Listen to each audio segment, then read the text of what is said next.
आज हम बात करने वाले हैं प्रिम्बल के बारे में, प्रस्तावना ना, जो कि इंडियन पॉलिटी का एक चैप्टर है और बहुत ही इंपॉर्टेंट है अपने आप में। और इसके अंदर से बहुत सारे क्वेश्चंस पूछे जाते हैं एग्जाम्स के अंदर। ठीक है, तो ध्यान से पढ़िएगा।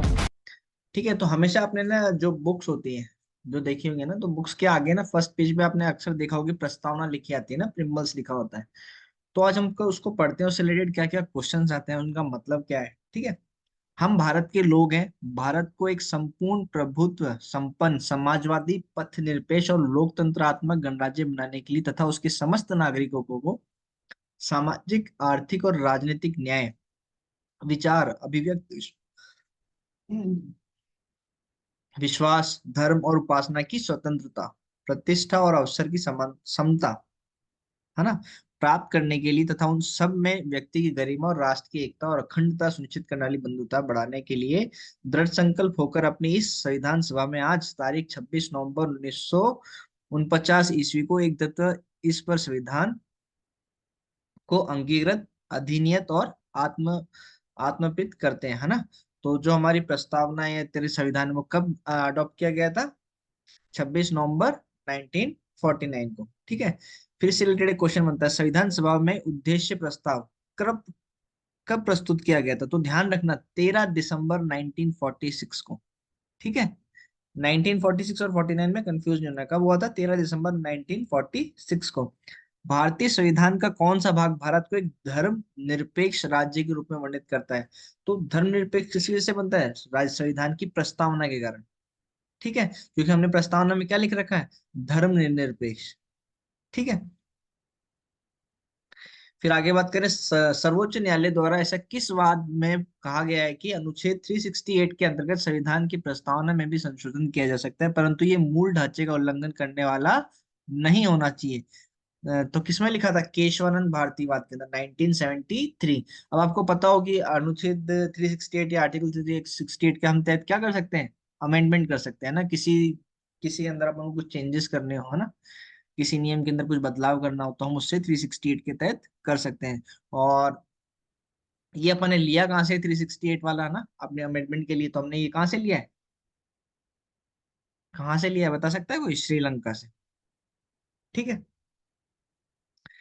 तो संविधान संबंधी विचार उद्देशिका को के एम मुखी ने, राजनीतिक जन्मपत्री ठाकुरदास भार्गव ने संविधान की आत्मा तथा एन ए पालिकवाल ने संविधान का परिचय पत्र कहा था। तो अक्सर ये क्वेश्चन पूछा जाता है ना कि उद्देशिका को जन्म पत्री किसने कहा था? तो किसने कहा था? के एम मुखी ने। ठीक है, अभी कहते हैं कि संविधान की आत्मा किसने बताया था? तो ठाकुर दास भार्गव ने बताया था। और संविधान का परिचय पत्र किसने कहा था? तो एन ए पालीवाल जी ने कहा था। ये अक्सर क्वेश्चन पूछे जाते हैं, बहुत इंपॉर्टेंट है ना। अनुच्छेद 32 संवैधानिक उपचार व अधिकार को डॉक्टर भीमराव अम्बेडकर ने संविधान का हृदय और आत्मा बताया था। तो जो हमारा अनुच्छेद 32 है ना, तो उसको किसने संविधान का हृदय और आत्मा बताया था? भीमराव अम्बेडकर का। बहुत बार ये क्वेश्चन पूछा गया है। ठीक है, सर अर्नेस्ट वाकर ने प्रस्तावना की संविधान का परिचय पत्र कहा था। तो सर अर्नेस्ट वाकर ने प्रस्तावना को संविधान का परिचय पत्र कहा था ना, शॉर्ट एक तरीके से हमने हमारे जो संविधान है उसको शॉर्ट फॉर्म में क्या लिखा है? प्रस्तावना बताया गया। भारत के संदर्भ में पथ निरपेक्ष शब्द का सही भाव क्या? पथ निरपेक्ष मतलब क्या? राज्य, भारत में राज्य का कोई पथ या धर्म नहीं होगा, है ना। तो हमारे राज्य, हमारे जो भारत के अंदर जो राज्य है, उनका कोई धर्म के आधार पर थोड़ा ना बटे हुए हैं। ठीक है, तो इसलिए हमने क्या नाम दिया? पथ निरपेक्ष। उद्देशिका में सम्मिलित सामाजिक आर्थिक और राजनीतिक न्याय की तत्व किससे संबंधित? तो 1917 की रूसी क्रांति से संबंधित है। ठीक है, ये पूछा जाता है क्वेश्चन।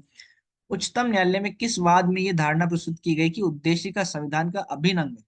ठीक है, एस आर बोमई बनाम यूनियन ऑफ इंडिया। ये क्वेश्चन हमेशा पूछा जाता है। सभी व्यक्ति पूर्णतः और समान रूप से मानव है, ये सिद्धांत कहलाता है सार्वभौमिका का सिद्धांत।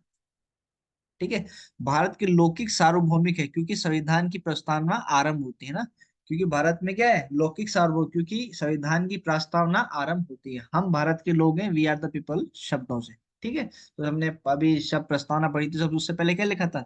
We are the people of India, हम भारत के लोग हैं। ठीक है, लोक कल्याण शब्द भारत के संविधान की उद्देशिका में नहीं है, बल्कि यह राज्य के नीति निर्देश तत्व का भाग है। तो ध्यान रखना, जो लोक कल्याण हमेशा क्या कंफ्यूज करेगा वहां पे, तो लोक कल्याण की पूछेगा तो लोक कल्याण क्या अपने प्रिम्बल में दिया गया है, तो हमारे लोक कल्याण प्रिम्बल का शब्द नहीं है, वो किसका है, राज्य की नीति निर्देश तत्व का। ठीक है, अनुच्छेद 32 में इसको लिखा गया है। किस संशोधन के द्वारा भारतीय संविधान की उद्देशिका में संशोधन किया गया था, तो आपको बता दूं, अभी लेटेस्ट अपडेशन किया था ना 1976 में 42वें संविधान संशोधन के द्वारा, है ना, उसके द्वारा अपने उद्देशिका में चेंजेस किए थे। ठीक है,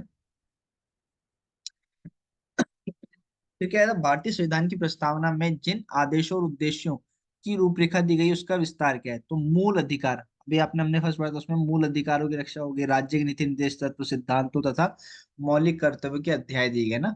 संविधान की प्रस्तावना में किन के आदेश और उद्देश्य दे रखे हैं, तो ये हम उन चीजों को फॉलो करेंगे। ठीक है, राज्य का सबसे महत्वपूर्ण तत्व क्या है, तो संप्रभुता। किसी भी स्टेट का सबसे महत्वपूर्ण तत्व क्या हो सकता है, संप्रभुता। फिर जो अमेंडमेंट से जोड़े गए उनके नाम बताता हूँ ना, समाजवादी, अखंडता और पथनिरपेक्ष। तो जो 42वें संशोधन हुआ था, उसमें इन तीनों शब्दों को हमारी प्रेमबल के अंदर जोड़ा गया था, सोशलिस्ट, इंटीग्रिटी और सेक्युलर।